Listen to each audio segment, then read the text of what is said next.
పరిస్థితి ఉంది సార్. అదే విధంగా సంక్షేమ హాస్టల్ సార్, ఈ రోజు ఎస్సీ బీసీ హాస్టల్ సార్, మీరు చదువుకొని ఉండొచ్చు, ఈ రోజు హాస్టల్ పూర్తిగా మొత్తం కూలిపోయే పరిస్థితి వచ్చింది సార్. మరి దానికి సమస్య పరిష్కారం చేయాలని చెప్పేసి మేము అడగడం తప్ప సార్. మీలాంటి వాళ్ళు మమ్మల్ని అడ్డుకొని ఇది ఏదైతే ప్రభుత్వం రాజ్యాన్ని పరిపాలిస్తుంది కేసీఆర్ చేసిన విధంగానే మిమ్మల్ని అడ్డు పెట్టుకొని ఈరోజు మమ్మల్ని ముందట తీసుకొచ్చి మీకు మాకు తాకులాట పెట్టే పరిస్థితి చేస్తుంది సార్. మేము ఒక్కటి సామరస్యంగా సార్, మేము ముట్టడి కోసం రాలేదు, ఈ మెమోరాండం ఇద్దాం సార్, మీ సమక్షంలో మేము వస్తాం సార్. ప్లీజ్ దయచేసి అర్థం చేసుకోండి సార్, మేము ముట్టడి కోసం కానిస్టేబుల్ పోస్టులు పడ్డాయి సార్. సర్టిఫికేట్ అని పిల్లలు ఆడనే అప్లై చేద్దామంటే వాళ్ళు ఫీజు రియంబర్స్మెంట్ రాలేదు, అది మీరు ఇస్తేనే, మీరు గవర్నమెంట్ ఇవ్వట్లేదు, మీరు కడితేనే సర్టిఫికేట్ ఇస్తామని చెప్తా ఉన్నారు వాళ్ళు. ఇప్పుడు కానిస్టేబుల్ పోస్ట్కి ఎట్లా అప్లై చేస్తారు? సర్టిఫికేట్ అక్కడ ఉంది.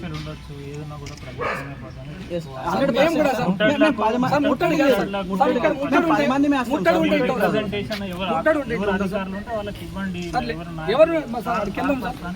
అక్కడికి వెళ్దాం సార్, ఎవరున్నా వాళ్ళ దగ్గర వెళ్దాం సార్. ప్లీజ్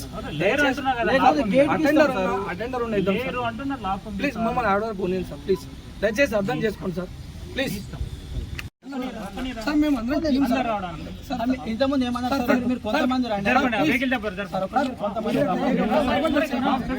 10 మంది వేస్తాం.